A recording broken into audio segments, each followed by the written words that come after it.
Olá, gente, sejam todos muito bem-vindos, bem-vindas aqui à nossa live. Professor Augusto César chegando na área com a parte de informática, beleza? Então vamos aqui resolver várias questões dessa banca, que é a banca IDECAM. Então trouxemos aqui assuntos variados, beleza? Então vários assuntos, né? Assuntos sobre conceitos básicos de informática, sobre sistemas operacionais, certo? Sobre editor de texto, de planilha eletrônica, sobre segurança, conceitos de internet, navegadores e etc. Então, nós vamos ter aqui, tá, um certo tempo para comentar, fazer os comentários dessas várias questões, repito, da banca IDECAM, tá? Então, a gente já tem um material, tá, com várias e várias questões dessa banca IDECAM que eu analisei questão por questão, fiz até comentários detalhados, impressos, um materialzinho bem bacaninha, tá? E aí a gente vai ficando sempre por dentro, né, do que essas bancas, no caso aqui a IDECAM, vem cobrando nas provas. Coloquei aqui questões bem atuais, certo? Questões aí dos últimos concursos, onde a IDECAM colocou informática na prova, no caso, questões de 2019, 2018, beleza? Já que 2020 praticamente não tivemos concurso. Então é isso, vamos aqui começar os comentários aqui das nossas questões. Questão de número 1, IFPB 2019.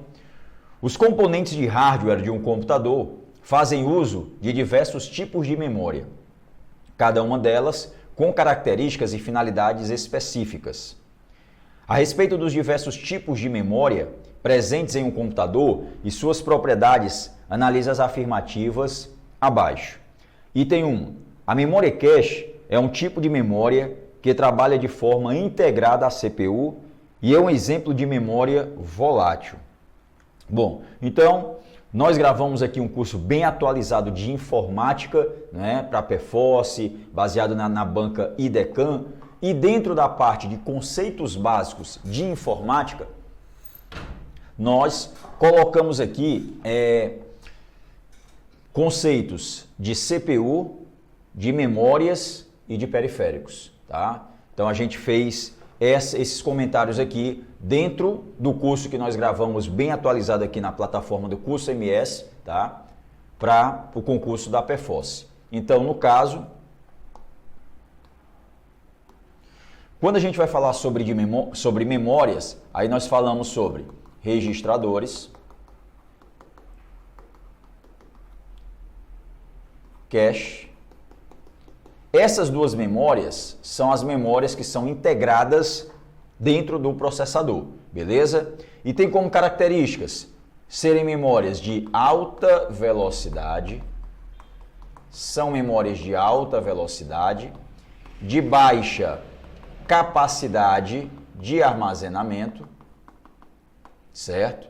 E memórias do tipo volátil, ok? Então, são memórias de alta velocidade, são as memórias mais rápidas do sistema computacional, como a banca CESP, Sebrasp, já cobrou algumas vezes. Qual a memória mais rápida do sistema computacional? Os registradores.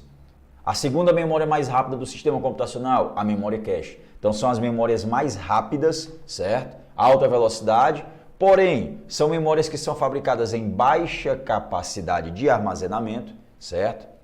Então, são as memórias com menor capacidade de armazenamento, certo? E são memórias do tipo volátil. Na hora que você desliga o computador, tudo que tem nessas memórias já era, apaga automaticamente, tá? Aí depois nós falamos sobre as memórias ROM e RAM, né? Que formam a memória principal do computador. A memória ROM, uma memóriazinha que traz de fábrica um sistema de inicialização para a máquina, né? Já traz de fábrica, integrada a essa memória, este programa, e esta memória é do tipo não volátil.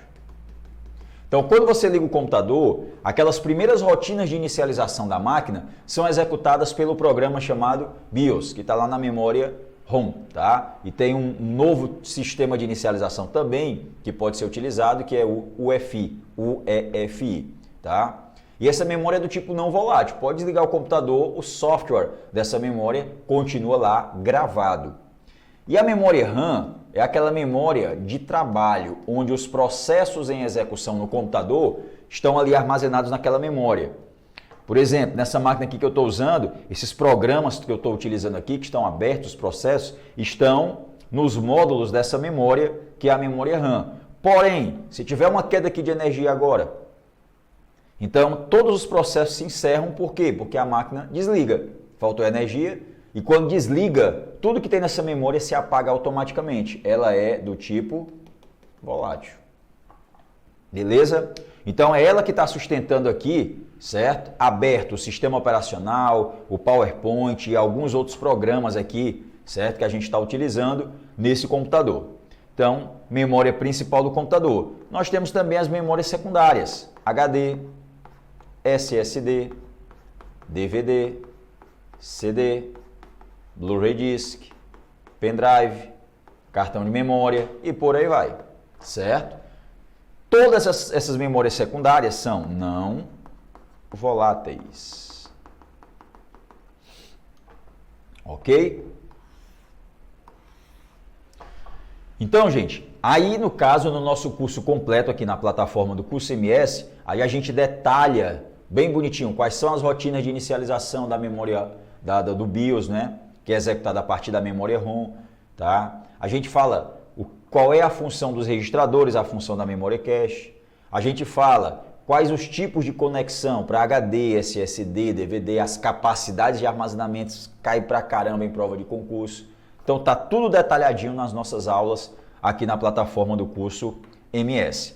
Com essas informações aqui, já que a questão diz sobre memórias, analise os itens e julguem certo ou errado. Vamos nós. Pessoal, só isso daí já vai ser suficiente? Já vai ser suficiente para a gente resolver, tá bom? Olha lá, ó. Item 1. A memória cache é um tipo de memória que trabalha de forma integrada à CPU. Então, nós colocamos aqui, ó. A cache é uma das memórias que trabalham de forma integrada à CPU. Já vem integrada à CPU, assim como os registradores. E é um exemplo de memória volátil. É integrada à CPU e é volátil. Então, tá aqui, ó. Integrada à CPU e volátil. Pronto. Esse item 1 tem nem o que, ele está correto, certinho. Já o item 2 diz, os bancos de memória RAM presentes em um computador pessoal, PC, são um exemplo típico de memória não volátil. Não volátil. Na verdade, a memória RAM ela é do tipo volátil. Tá aqui, ó. RAM é volátil. Beleza? Então, no caso, esse item 2 ele está o quê? Errado. E tem outro? Temos outro. As unidades de armazenamento SSD possuem memória do tipo volátil. SSD não volátil. Beleza? Então, tá aqui, ó, as memórias, as principais memórias do computador, quais as que são voláteis, quais as que são não voláteis, beleza? Então pronto, só uma questão com 3 itens abordando o assunto. Memória do tipo volátil, memória do tipo não volátil. Mas deixa eu ler aqui o restante do item, só pra gente... Mas já tá errado aquilo ali. E se diferenciam das unidades de disco rígido, tradicional, que é o HD.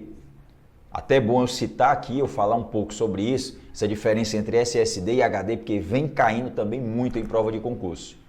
Por possuírem taxas de leitura e gravação muito superiores, tornando, portanto, os dispositivos SSD muito mais rápidos. Tirando aquela questão ali do ser volátil, o resto aqui está tudo certo. O que está errado aqui é essa palavrinha aqui, ó, volátil. Deixa eu colocar aqui o seguinte, ó. O SSD é um dispositivo de armazenamento que usa memória flash. Enquanto o HD tradicional, convencional, ele utiliza um disco magnético.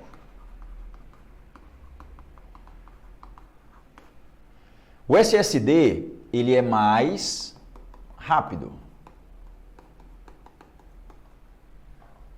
Ele tem umas taxas de leitura e gravação, ele consegue ler informações na unidade, gravar com maior rapidez do que o HD.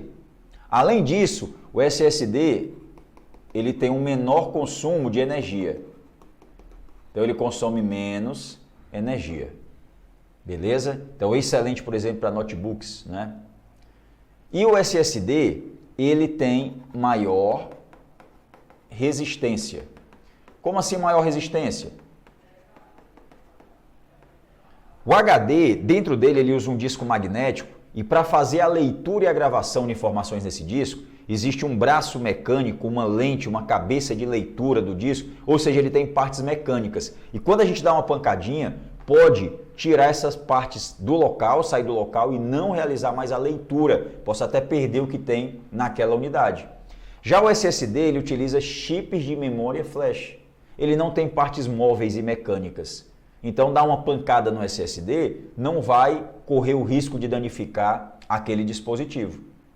Então, o SSD ele surgiu no mercado como uma nova tecnologia, tá? Para que você possa instalar os programas, o sistema operacional, os editores de texto, os navegadores ali, armazenar os seus documentos, imagens, músicas, vídeos, ao invés do HD, utilizar o SSD. Só tem um detalhe, ele é muito mais caro. Então, ó, acaba sendo uma vantagem aqui para o HD, ó. Ele é mais barato. Outra coisa, a memória flash, cada vez que você grava alguma informação, ela sofre um desgaste maior do que o disco magnético. Então, isso significa que se você apagar alguma coisa do SSD e gravar outra, já tem um desgaste, outro desgaste. Então, no disco magnético, no HD, você pode apagar dados e utilizar de novo aquele espaço, que o desgaste é bem menor. Então, teoricamente, o HD ele tem maior tempo de vida útil. Então, acaba sendo uma vantagem também do HD, certo? Tem um maior tempo de vida útil. E terceiro, quando você deseja utilizar unidades com muitos terabytes, ou seja, com altíssima capacidade de armazenamento, o SSD atualmente ele ainda é fabricado com pouquíssimos terabytes de capacidade de armazenamento. Então, se você procura na internet SSD para comprar em lojas, na maioria das vezes você só encontra em gigabytes, tá? 120 gigabytes, 240 gigabytes, 500 gigabytes, beleza? Mas também tem lá de 1 terabyte, 2 terabytes. Já os HDs atualmente são 4 terabytes, 8 terabytes, 10 terabytes, beleza? Então, o HD ele é fabricado atualmente com capacidade superior, capacidade de armazenamento superior ao SSD, tá? Então, vantagens, desvantagens. Algumas pessoas também compram um SSD devido ao seu tamanho, menor tamanho físico, certo? Menorzinho, mais compacto. Então, o SSD tem as suas vantagens, tem as suas desvantagens, beleza? Então, no caso, o SSD possui taxa de leitura e gravação muito superiores, o que torna muito mais rápido, sim. E ele é do tipo volátil? Não.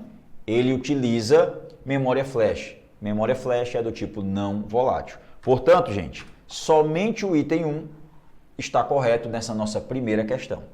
2, está errado, certo?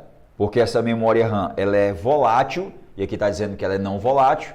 E o item 3 está dizendo que o SSD é volátil, sendo que ele é não volátil. Beleza? Então vamos marcar aqui, ó, questão de número 1, letra A de avião. Tranquilo? Então espero que tenha ficado tudo bem claro na resolução dessa primeira questão. Quem me conhece já aqui, né, da plataforma do curso MS, a gente está gravando direto, certo? Os cursos aqui significa o quê? Todos os cursos estão devidamente aqui na plataforma atualizados, certo?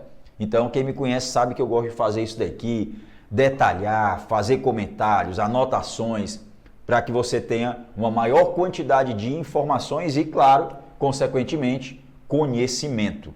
Beleza? Ixi, a imagenzinha aqui, a minha imagem aqui ficou escura. E agora? Deixa eu perguntar aqui.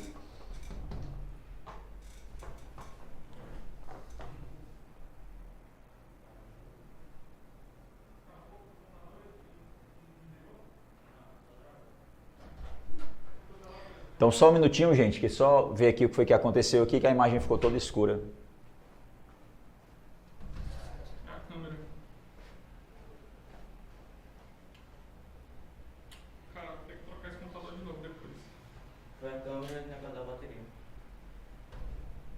Voltou. Pronto. Pronto, gente. Aqui é tudo assim. Ao vivo é bom por isso que tem um probleminha, a galera chega aqui, já resolve, tá tudo resolvido. Beleza. Então, certo? Então, como eu estava dizendo, os cursos aqui todos devidamente atualizados, eu gosto de fazer todo esse detalhamento, beleza?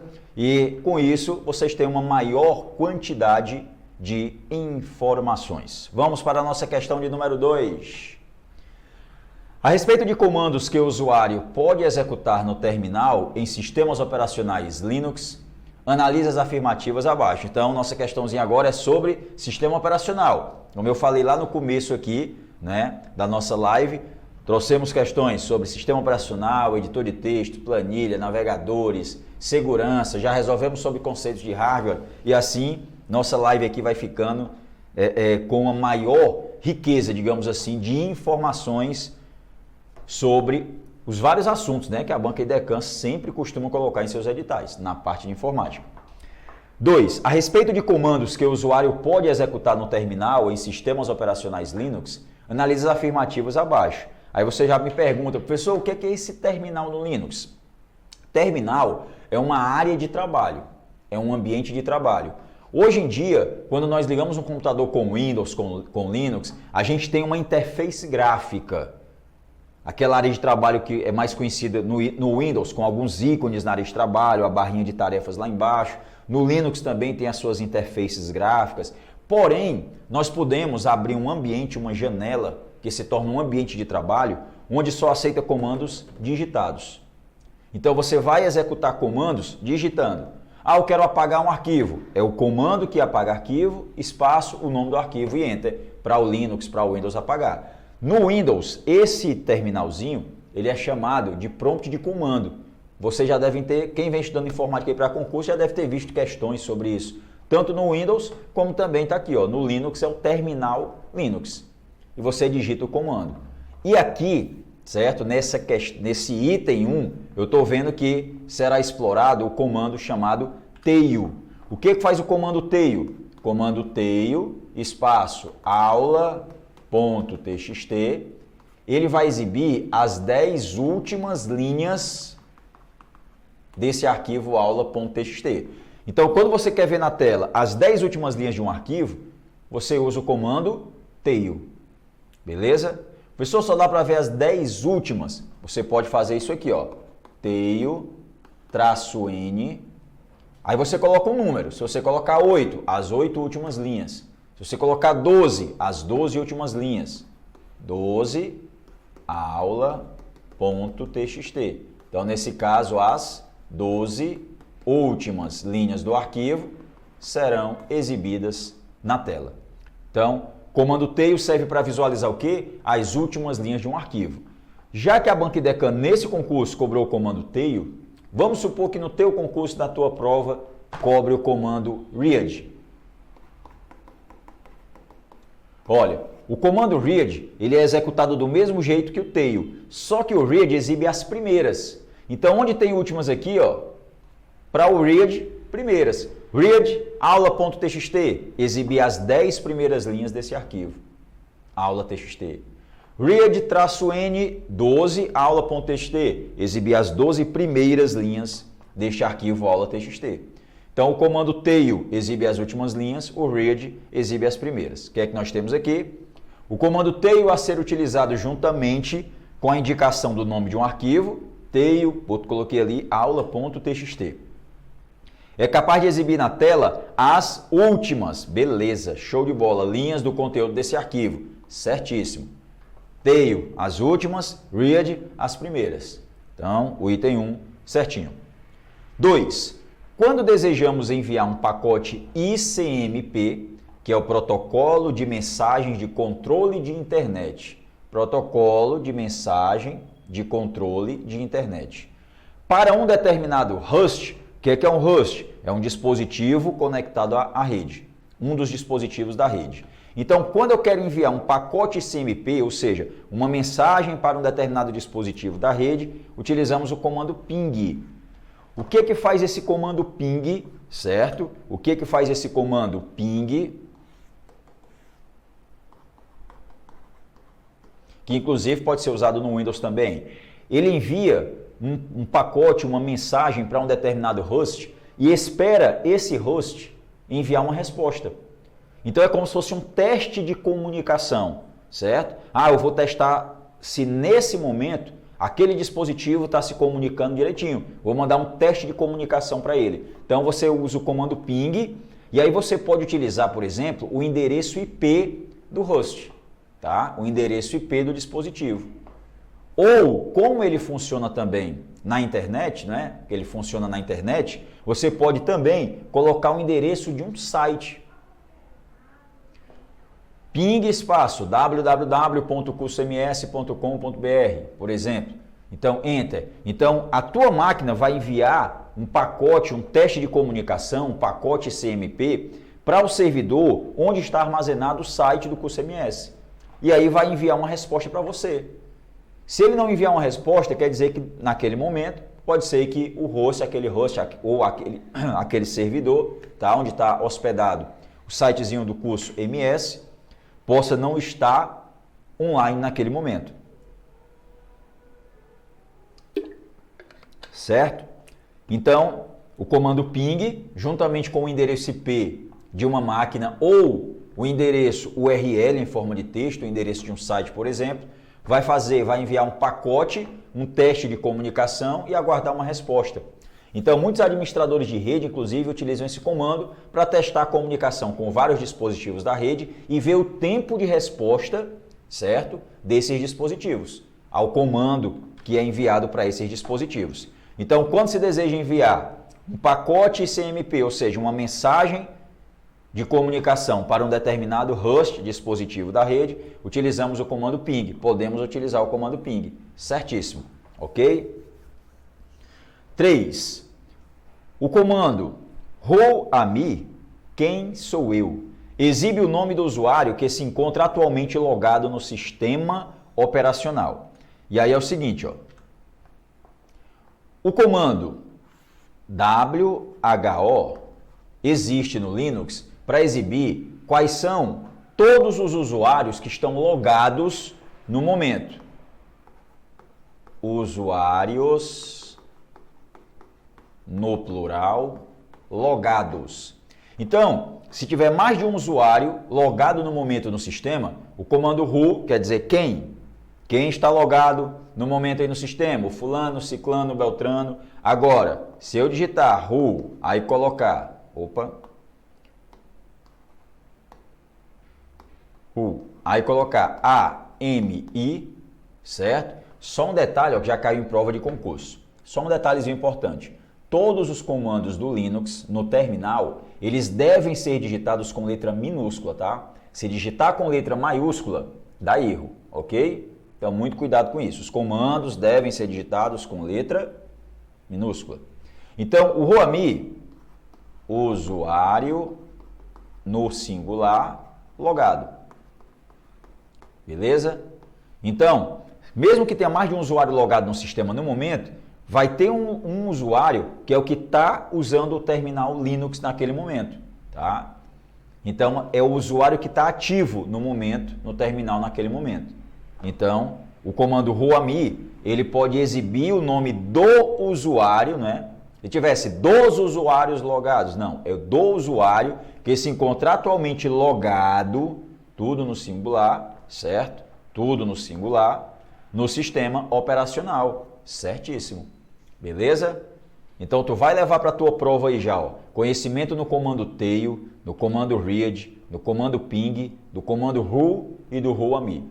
Então, dentro do nosso curso aqui completo, que nós gravamos aqui na plataforma do curso MS, na parte de Linux, a gente fala, né, uma das partes do Linux que a gente fala sobre os comandos básicos do Linux. E aí a gente fala de mais ou menos uns 20 ou mais comandos básicos do Linux. Todos os itens estão corretos, então, letra E. Assinale a letra E se todas as afirmativas estiverem corretas e todas estão corretas. Bacana? Show de bola? Tudo bonitinho, entendido, anotadinho, comentado, item por item da questão. Beleza? Então, questão de número 2, letra E de elemento. Se tem questão de Linux, tem que ter de Windows também, né? Até porque a maioria das bancas, e a IDECAN não é diferente, costuma cobrar muito mais o Windows do que Linux na parte de sistemas operacionais em provas. Em relação ao sistema operacional Microsoft Windows 10, assinale as afirmativas a seguir. Analise as afirmativas a seguir. Então vamos analisar se está certo, se está errado. Item 1. Dentro de uma pasta, o atalho Ctrl+Shift+P de pato pode ser utilizado para criar uma nova pasta. Errado. Anota aí, ó. O atalho de criar nova pasta no Windows não é Ctrl+Shift+P, é Ctrl+Shift+N de navio, ok? Marca errado aí. E anota que o atalho correto é Ctrl+Shift+N. 2. Nesta versão do sistema operacional é permitida a utilização dos caracteres joguinho da velha, underline, barra, na composição de nomes de arquivos e diretórios. Errado. Errado por quê, professor? Quando você vai nomear um arquivo ou um diretório, o que é um diretório? É uma pasta. O Windows não aceita que você coloque, ó, interrogação, certo? Interrogação, asterisco, que mais? Aspas, dupla, sinal de menor, sinal de maior, barra para a direita, barra para a esquerda e barra vertical. São 9 caracteres ao todo. Então o Windows não aceita interrogação, certo? Não aceita interrogação, asterisco, aspas, sinal de menor, sinal de maior, barra para um lado, barra para o outro, barra vertical. 9 caracteres. Então aqui, ó, barra vertical não pode, não pode. Aqui, joguinho da velha, beleza, underline, beleza. Mas esses 2 pontos, essa barra, não podem fazer parte de nomes de arquivos e diretórios. Por isso é errado o item 2. 3. Com o gerenciador de tarefas, é possível verificar os aplicativos que estão sendo executados, o desempenho do computador e os usuários que possuem alguma sessão iniciada. Bom, o item 3, certo? Ele está correto. Pelo menos ele se salvou. E aí é o seguinte, olha. Gerenciador de tarefas do Windows.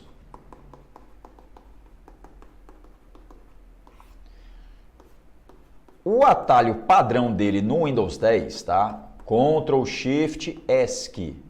Professor, no meu computador eu uso Ctrl+Alt+Del. E aí é o seguinte, se tu tecla Ctrl+Shift+ESC, ó, você já vai direto para a abertura, para a janela do gerenciador de tarefas. Se tu usa o Ctrl+Alt+Del, tu vai ver na tela uma lista com várias opções. Aí lá embaixo tem iniciar o gerenciador de tarefas. Até o Windows XP, o Ctrl+Alt+Del aí já ia direto para o gerenciador de tarefas. Mas no Windows 7, no 8 e no 10, não vai mais direto. Quem vai direto é o Ctrl+Shift+ESC. Ou lembrando que você também pode clicar lá embaixo na chamada barra de tarefas do Windows, botão direito e na lista de opções clica em iniciar o gerenciador de tarefas, beleza? E esse gerenciador de tarefas, ele mostra logo de cara os processos que estão em execução, onde a principal finalidade é selecionar um processozinho desse, pode ser um programa em execução, e clicar no botão finalizar esta tarefa, certo? Ou pode clicar lá com o botão direito, finalizar a tarefa. Então, encerrar, fechar aquela tarefa, ok? Vai exibir também o desempenho de CPU, da memória principal do computador, do disco local do computador, da rede, certo? Vai exibir também os usuários logados, tá? Vai exibir também os usuários logados, vai exibir também um histórico de atividades, certo? Então, deixa aqui, ó, Ctrl+Shift+S, que abre aqui de novo, ó, processos que estão em execução. Então, ele mostra aqui os processos que estão em execução e aqui, aqui embaixo o botão para finalizar um desses processos, uma dessas tarefas. Então, desempenho, ó, do processador, da memória RAM, do disco local do computador, rede, placa de vídeo. Então, desempenho de várias partes do equipamento, certo? Um histórico de atividades referentes aos aplicativos, os usuários logados. Então, vejam que praticamente todas essas funcionalidades, elas estão aqui.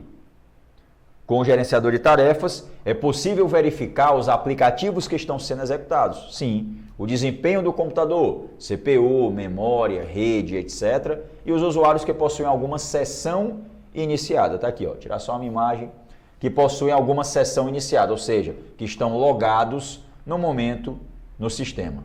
Beleza? Então, somente o item 3 está correto. Está correto apenas o item 3, letra C, para a nossa questão de número 3. Tranquilo? Então tá aí tudo bonitinho. Também mais uma questão comentada item por item para vocês. Vamos gabaritar a parte de informática neste concurso da Perforce. Vamos para a questão 4, ó, sobre protocolos de rede. IFPB 2019. O protocolo TCP é o protocolo da camada de transporte mais conhecido por ser bastante utilizado na internet. Este importante protocolo é orientado à conexão. Existe um outro protocolo da camada de transporte que não é orientado à conexão, certo? Que é o protocolo UDP. Então você tem o TCP, que é um protocolo mais conhecido e mais utilizado, e tem o UDP. TCP, UDP. São protocolos da camada de transporte, beleza? Sendo que um trabalha orientado à conexão e o outro não. Como assim, pessoal, orientado à conexão e outro não? Por exemplo, você vai emitir algum serviço, algum pacote, alguma coisa para um outro dispositivo da rede. O TCP, ele faz uma comunicação antes com esse outro dispositivo, ou seja, com o outro lado do serviço, tá? E aí garante que aquele pacote, que aquele serviço vai chegar até o seu destino. Por quê? Porque ele trabalha orientado à conexão e mesmo que haja uma falha durante o processo de transferência, esse protocolo TCP, que é o protocolo de controle de transmissão, ele reenvia, tá? Aquele pacote, ou seja, ele reenvia um comando para iniciar de novo aquela tarefa para que aquele pacote, aquele serviço seja entregue corretamente. Inclusive está aqui, ó, garantindo, portanto, garantindo a entrega das informações transmitidas. Já o UDP, ele não trabalha orientado à conexão, é totalmente o contrário do TCP. E com isso, não existe uma garantia de entrega das informações transmitidas. É justamente o contrário, beleza? Só tem um detalhe, ele trabalha com mais velocidade do que o TCP. Então a única vantagem dele é que ele trabalha com mais velocidade. Existe, no entanto, um outro importante protocolo da camada de transportes que, diferentemente do TCP, não é orientado à conexão, o UDP. Este protocolo é mais adequado para aplicações de fluxo de dados em tempo real, não é? Streaming, como a gente está estabelecendo aqui uma comunicação, em especial para aplicações que toleram eventuais perdas de dados, como transmissão de vídeo ou voz, que a gente está aqui realizando. Então esse protocolo é o UDP. UDP. B de boi. Beleza? Professor, e esses outros protocolos? Vamos lá. Protocolo ARP, resolução de endereço. O protocolo ARP, certo? É um protocolo que faz uma resolução de endereços. Como assim? Uma máquina, quando conectada em uma rede, ela vai ter um endereço lógico e um endereço físico, tá? O endereço lógico é um endereço bastante conhecido, o endereço IP daquela máquina. E o endereço físico é o endereço que está gravado no dispositivo de rede que faz aquela máquina se conectar na rede, por exemplo, uma placa de rede. Então, para que realmente a comunicação e determinados serviços possam ser executados por aquela máquina na rede, é preciso uma associação do seu endereço lógico com o físico. E quem faz essa associação é um protocolo chamado ARP, Protocolo de Resolução de Endereços. FTP, transferência de arquivos. Então, na internet nós realizamos downloads e uploads, não é? Transferência de arquivos. Downloads, quando você baixa algum arquivo para o seu computador, e upload quando você envia, né? Então, essa transferência de arquivos na rede é feita pelo FTP, Protocolo de Transferência de Files, Arquivos. HTTPS, transferência de websites.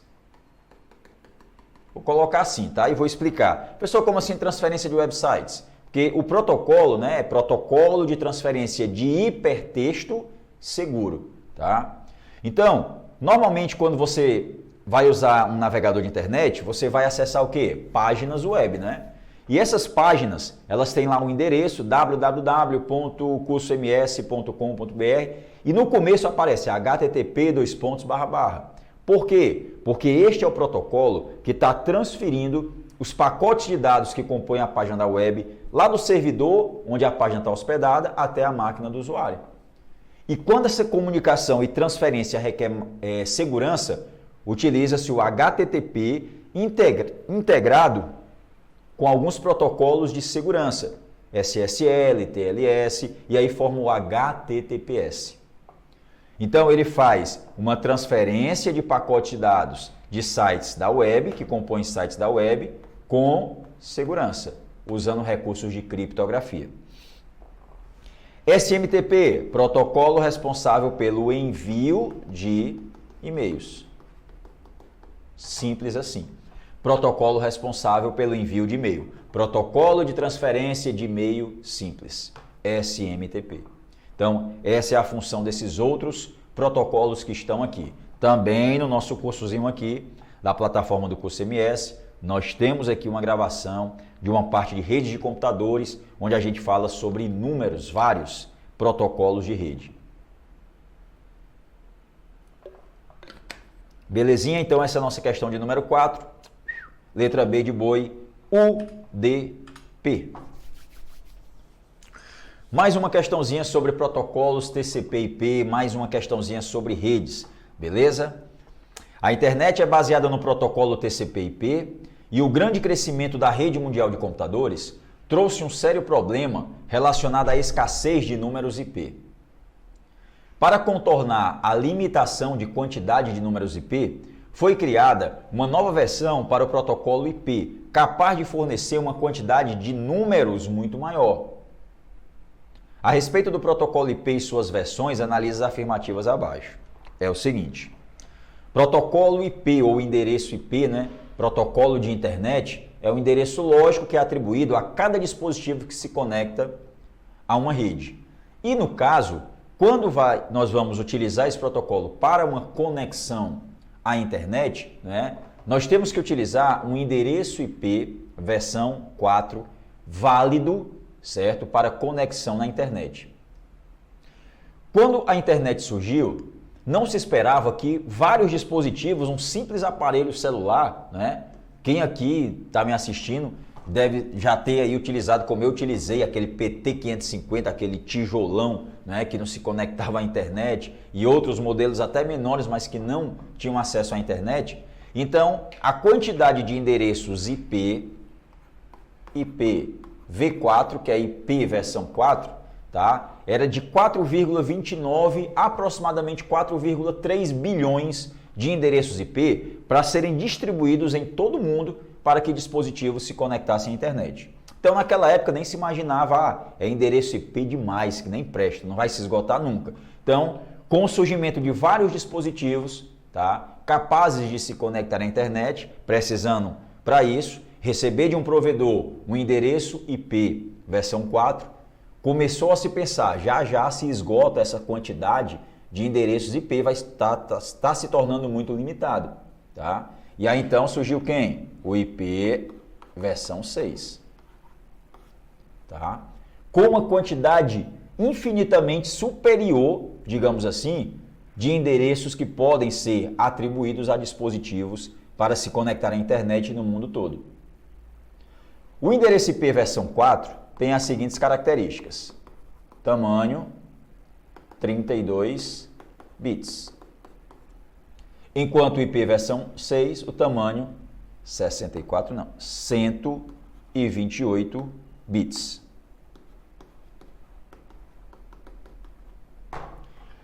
Ele é escrito, a escrita dele, certo? A notação dele, IPv4 decimal, certo? Já o IP versão 6, ele é hexadecimal. Só o que é hexadecimal? Pode usar números 0, 1, 2, 3, 4, 5, 6, 7, 8, 9 e pode usar letras mais até a letra F. Não pode usar G, H, I, J, não. Então, o endereço IP versão 6, ele tem números e tem letras, só que letras limitadas de A a F, beleza? O que mais como característica? Como é que é a divisão de um endereço IP versão 4? São 4 grupos separados por ponto. Vixe, só um minuto. Pronto. 1, 2, 3, 4. Onde cada grupo é um número de 0 até 255. Não tem endereço IP versão 4 com o número 257, 280, 300, até 255. Já a divisão do endereço IP versão 6 são 8 grupos separados por 2 pontos. 1, 2, 3, 4, 5, 6, 7, 8. Beleza? São as características do IP versão 4, do IP versão 6. Beleza? Então, para você calcular a quantidade de endereços IP versão 4, 2 elevado a 32 e aqui 2 elevado a 128. Um número estrondosamente gigantesco. Beleza? Então vamos ver o que é que os itens aqui nos pedem. Conhecendo essas características do IPv4, do IPv6, você consegue resolver muitas questões sobre IPv4 e IPv6. Então o item 1 diz: o IPv4 é a versão do protocolo IP que possui limitada quantidade de números IP. Então é uma quantidade bem mais limitada do que o IP versão 6. Até aqui, correto. Foi criada então a versão 6, IP versão 6, versão que pretende substituir integralmente o IPv4 no futuro, com certeza, até porque esgotamento já de endereço IP ocorre, e com isso resolveu o problema de escassez, de esgotamento de números IP versão 4. Exatamente. Então esse item 1, bem bonitinho aqui, ó, deixa eu só tirar minha imagem aqui por alguns segundos, só para vocês verem aí tudo que eu li, tudo certinho, tudo baseado naquelas informações que eu anotei aqui no slide seguinte, agora há pouco. Beleza? Então, o item 1 correto. Vamos para o 2.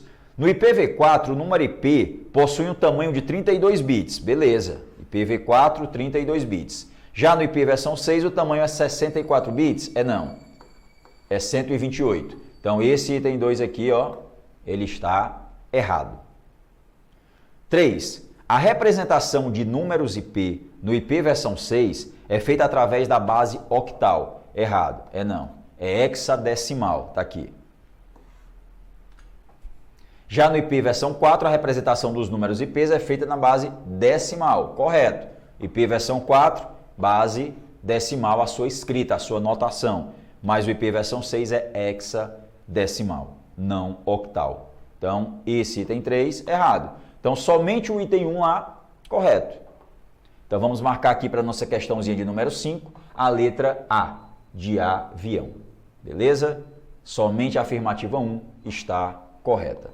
Tranquilo, gente? Então, mais uma questãozinha onde o Gugu aqui da informática, do jeito que ele gosta, anotações, comentários, explicações de forma calma, tranquila e detalhada para vocês. Show de bola?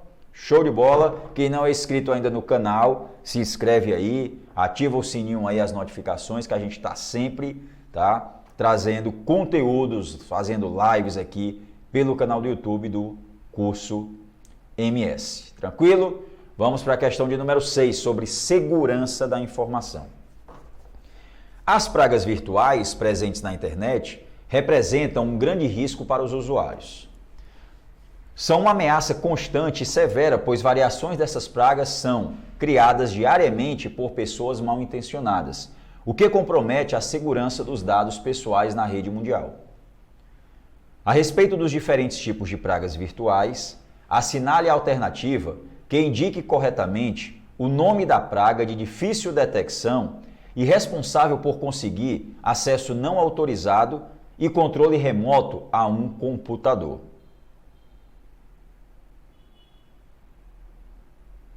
Então, olha a característica aqui, ó. A respeito dos diferentes tipos de pragas virtuais, assinale a alternativa que indique corretamente o nome da praga de difícil detecção, certo? Trabalha de forma bem escondida e responsável por conseguir um acesso não autorizado e um controle remoto à distância a um computador. Vamos lá, ó. Keylogger. O Keylogger, eu vou colocar aqui, ó, captura de teclas. Spyware. O Keylogger, ele é um tipo de praga digital considerado um spyware, um programa espião, que vai capturando tudo que você vai digitando nas teclas do teclado físico do seu computador. Então, na hora que você vai digitar um nome de usuário, uma senha, um número de cartão, então, se o dispositivo que você está usando tem um Keylogger, que é um tipo de spyware, um programa espião, ele está espionando tudo o que você está digitando no teclado físico do seu computador. Beleza?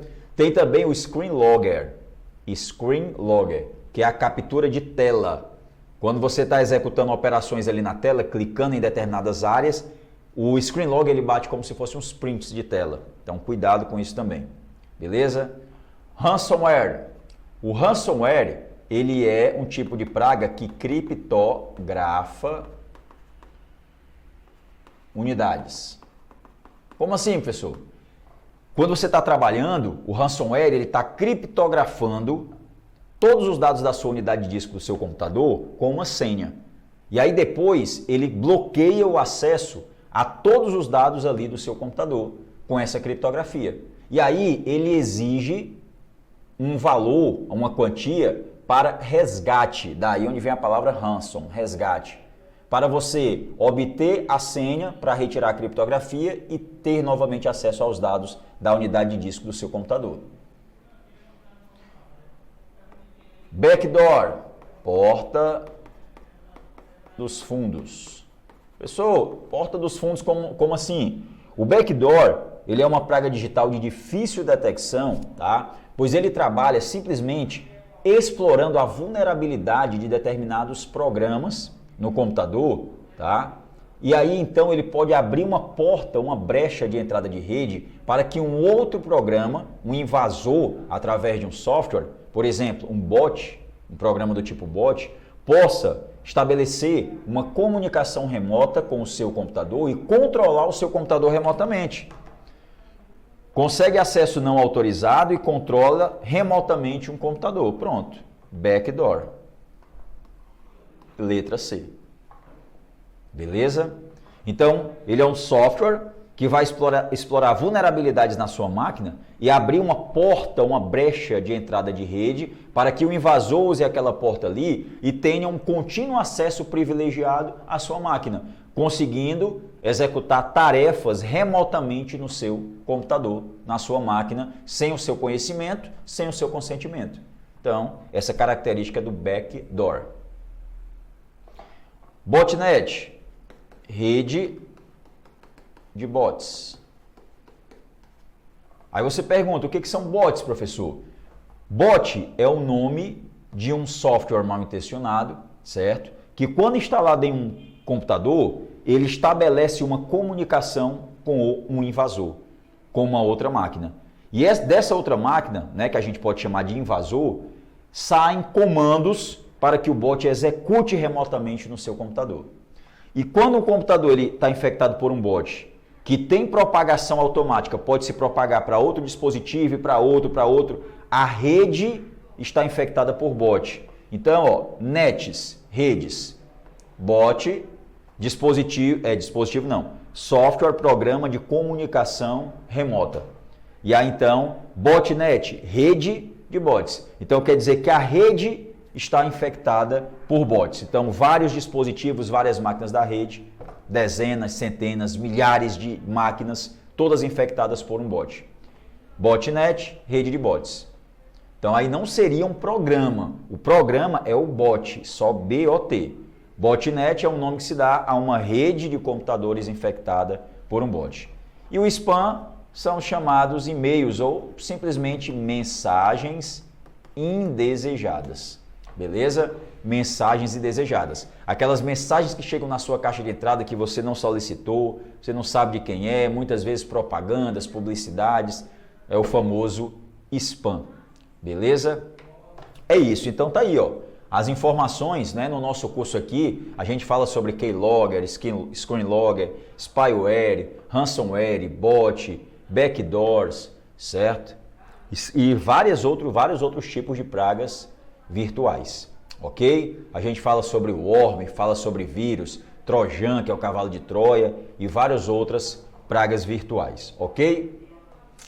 Beleza, então essa foi a questão de número 6, letra C. 7. Planilha eletrônica.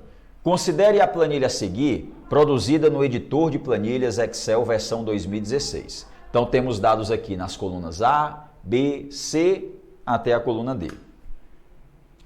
A fórmula que aqui se encontra, digitada na célula D9, produzirá como resultado o seguinte valor.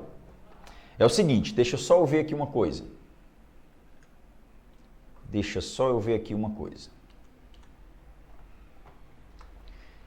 Deixa eu pegar aqui, ó, vai ficar melhor para eu explicar para vocês as duas partes separadas do cálculo e depois a gente faz, como aparece aqui, a subtração, né?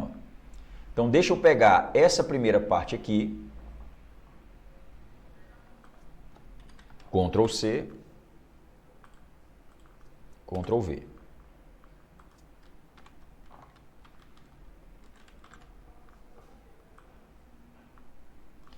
E esta segunda parte, Ctrl C, Ctrl V.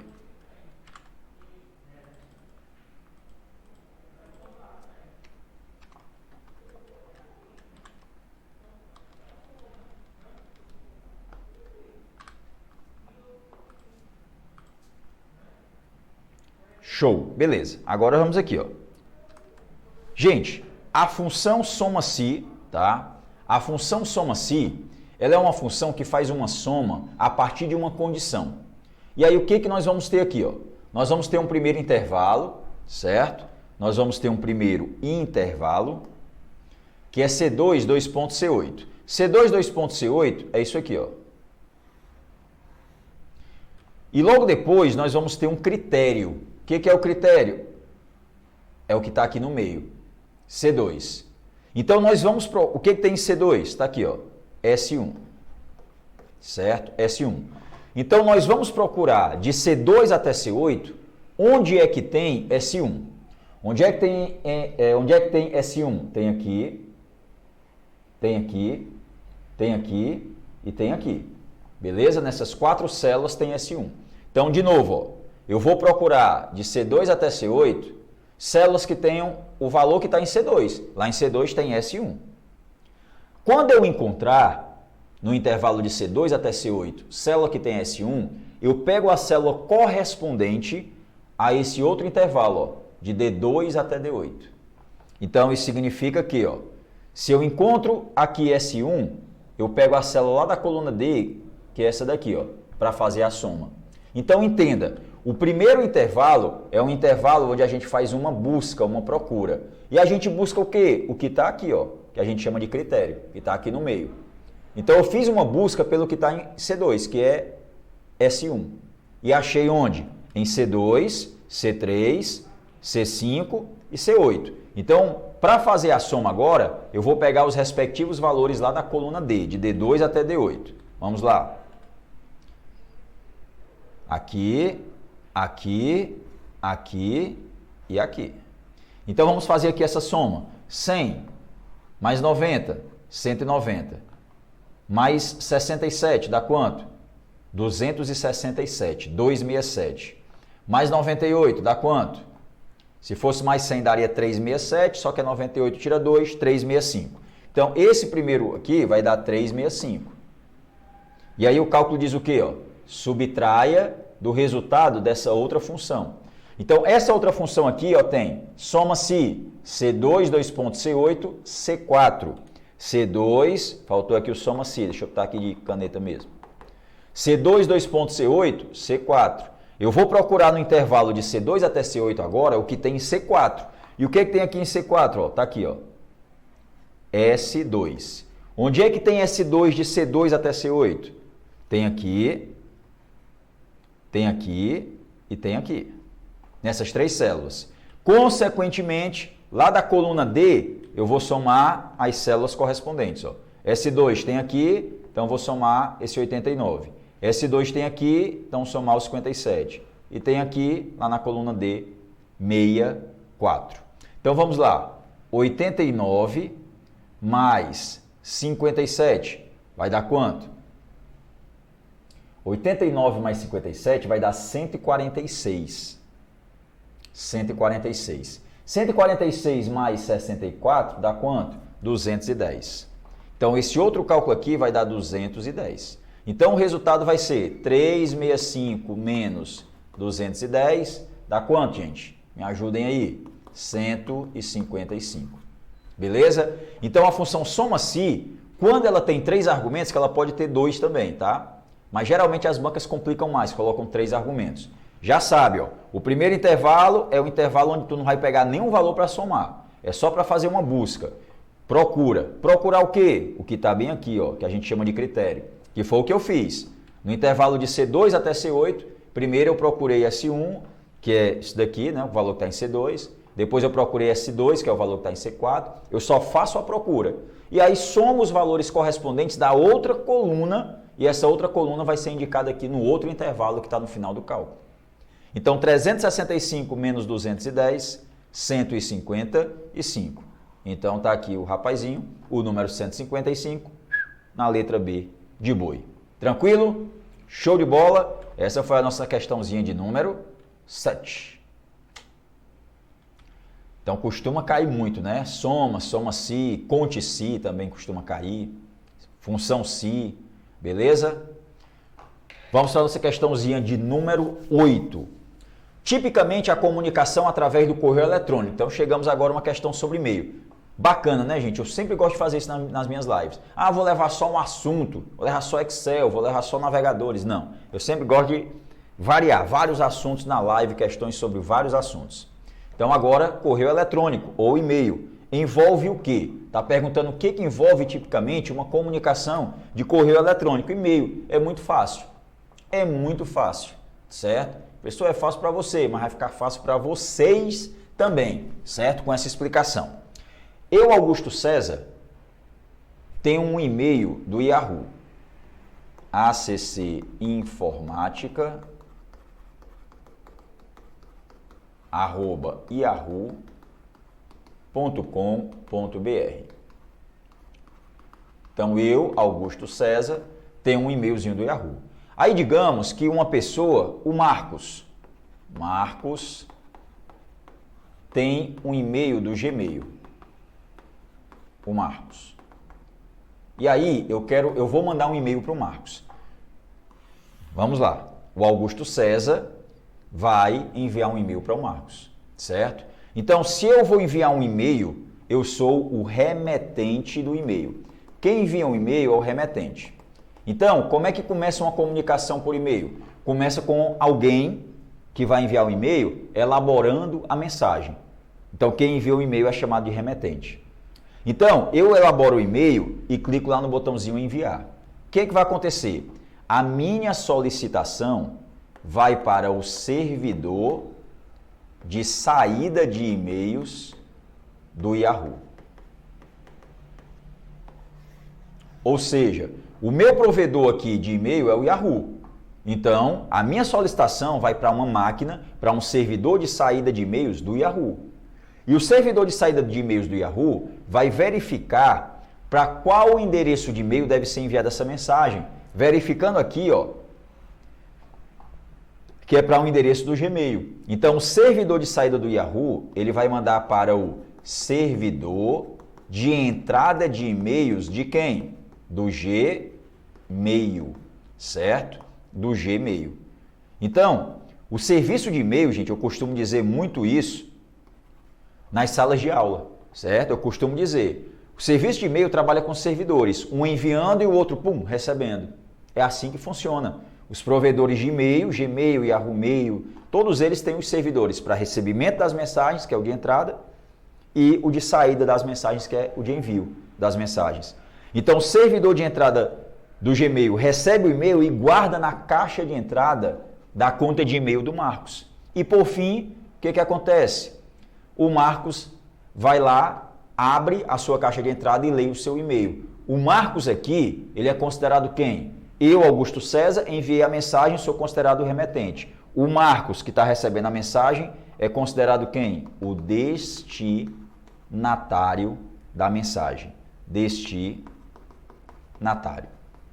Destinatário é quem recebe a mensagem. Então, 4 elementos estão envolvidos aqui, ó. E o passo a passo é esse, viu, gente? Ó. O passo a passo é esse aqui. Esses 4 elementos, eles estão envolvidos numa comunicação de correio eletrônico. Tudo começa com o remetente, elaborando a mensagem, colocando o endereço dos destinatários e tal, e enviar.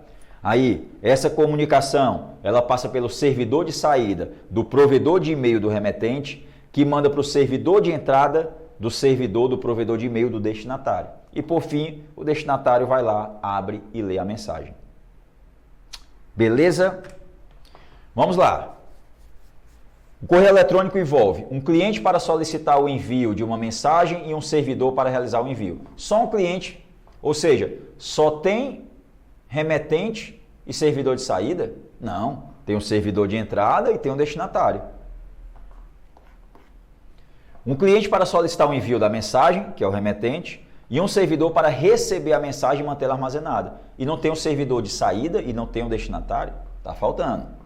C. Um cliente para solicitar o envio da mensagem, ou seja, o remetente, opa, beleza. E um cliente para solicitar as mensagens recebidas, o destinatário. Mas só?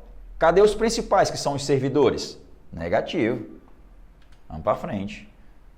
D. Um cliente para solicitar o envio da mensagem, que é o remetente, beleza.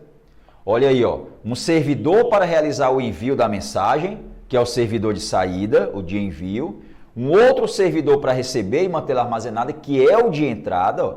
Tem o servidor de envio, tem o servidor de recebimento, certo? De saída ou de entrada. E, por fim, um cliente para receber e ler as mensagens, solicitar as mensagens recebidas, o destinatário. Ó, então tem remetente, os 2 servidores e destinatário. Aqui sim, tudo completinho. D de doido. Beleza? Ah, a pessoa não sabia desses servidores, para mim só tinha, eu envio uma mensagem por fulano, só tinha eu e fulano. Claro que tem que ter os servidores responsáveis, um pelo envio, outro pelo recebimento. Ah, eu não sabia não, agora está sabendo. Beleza? Ainda digo mais, viu? Ó. Às vezes perguntam os protocolos que são utilizados nesses servidores, né? No servidor de saída, a gente já falou isso até em uma questão, protocolo que é usado é o SMTP. No servidor de entrada, o protocolo pode ser o POP3, mas pode ser um outro também, chamado IMAP. Beleza? Protocolos de recebimentos de e-mails. Show de bola, né? Uma questãozinha muito boa sobre correio eletrônico. Letra D de doido. Tá bom? Agora vamos para as questões finais, né? A gente já está completando aqui, está até passando um pouquinho já de 1 hora já de participação na nossa live, né? Que é mais ou menos o tempo para cada professor. Mas vamos lá. 9. No editor de texto do Microsoft Word, a versão 2016, na guia página inicial, grupo parágrafo, tá aqui, ó, o grupo parágrafo, está na guia página inicial com todos esses botões. Os ícones apresentados são apresentados da seguinte forma. Então, esse aqui é o botão marcadores, que cria uma lista com marcadores no início de cada parágrafo. Esse é o botão numeração e esse é o numeração em vários níveis, que cria uma lista numerada com o início de cada parágrafo apresentando um número. Esse aqui é o diminuir recuo e esse é o aumentar recuo, que pega todo o parágrafo e desloca mais para a esquerda, no caso desse, ou mais para a direita, no caso desse. Esse é o que pode classificar os parágrafos em ordem crescente ou decrescente. Esse é o que mostra todos os caracteres ocultos dentro do documento, marca de parágrafo, marca de tabulação, quebras e etc. Aqui nós temos os alinhamentos. Vamos lá, à esquerda, centralizado, à direita e justificado. Aqui nós temos o espaçamento entre linhas, E aqui, cor de plano de fundo do parágrafo e aqui borda do parágrafo. São esses os botões. Então vamos aos itens da questão. Olha, esse botão aqui ó, é o de alinhamento justificado. Ó. Só que aqui está dizendo que é o centralizado. Errado. Esse aqui, ó, 1, 2, 3, é o que numera parágrafos. Cria uma lista numerada. Só que está dizendo aqui ó, que enumera as linhas de todo o documento. Falso. Não enumera as linhas de todo o documento. Beleza? Por exemplo, ó, deixa eu abrir aqui o Word. E deixa eu colocar aqui, nessa janela aqui do Word, que vocês estão vendo aí, ó, 3 parágrafos.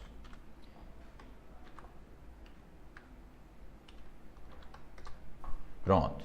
3 parágrafos. Deixa eu, inclusive, aqui aumentar mais ali o zoom.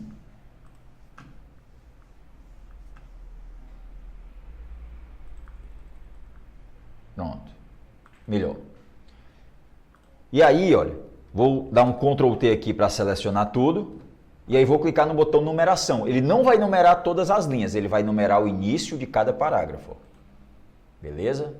Ah, pessoal, mas eu já vi esse botão numerar linha por linha. Pode até numerar. Por exemplo, ó, César, certo? Enter. Maria, enter. Carla, certo? Aí no caso, o que significa isso? Cada parágrafo é formado só por uma linha. Então, ele vai numerar os parágrafos, então vai numerar aí cada linha, nesse caso. Beleza? Mas já nesse outro caso aqui, veja, ele só numera o início de cada parágrafo. O botão marcadores, ele só marca com símbolo o início de cada parágrafo. Certo? Ah, pessoal, mas tem um botão para numerar linhas. Tem.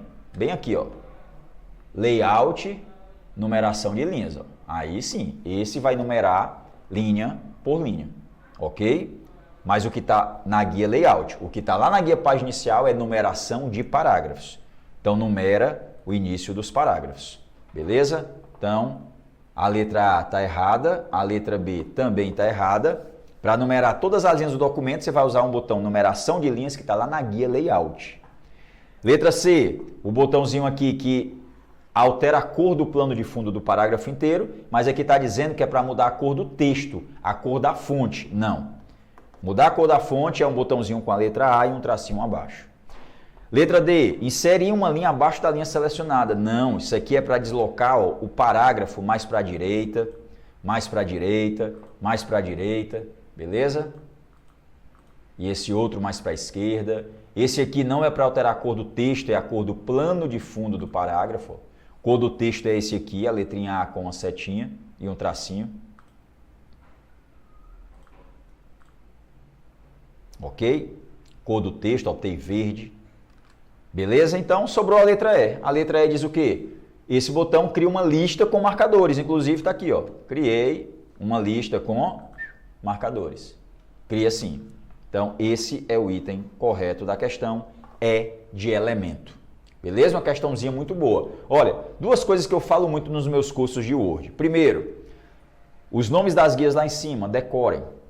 Tá? Aí, logo abaixo, quando você clica em cada guia, você tem os grupos, parágrafo, fonte, cada guia tem os seus grupos com os botões.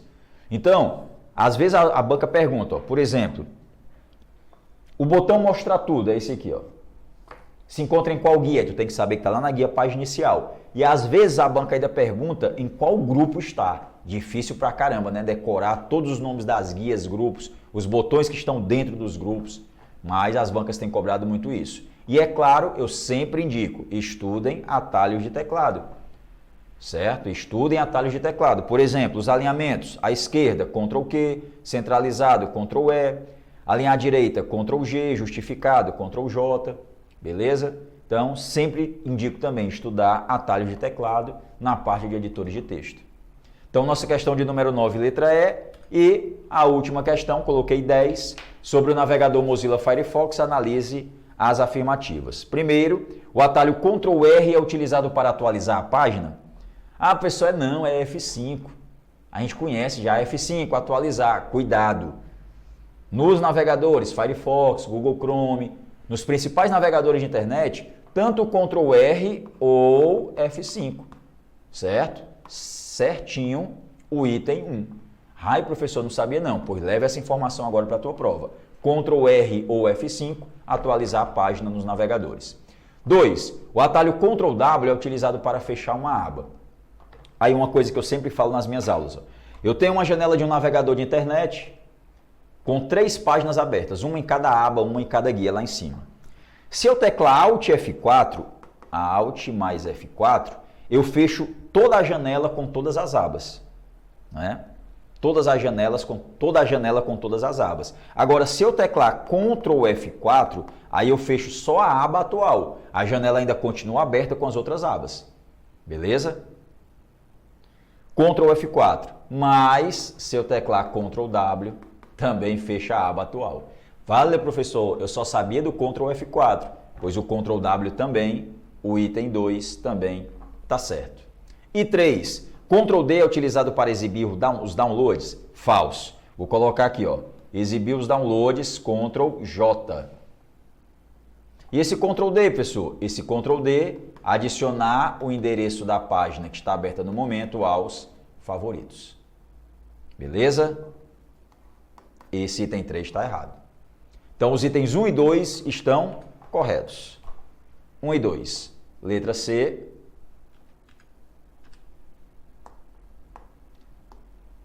Para a nossa questão de número 10, que foi a última. Beleza, moçada? Então é isso. Espero que vocês tenham gostado aí, aproveitado, feito todas as anotações, tá? Que nós fizemos aqui, todos os comentários, né? A nossa intenção sempre é ajudar, levar a maior quantidade de conhecimentos para vocês, tá? Para que vocês possam realmente gabaritar a parte de informática e conquistar a tão sonhada aprovação, tá? Então, fiquem com Deus e até a próxima.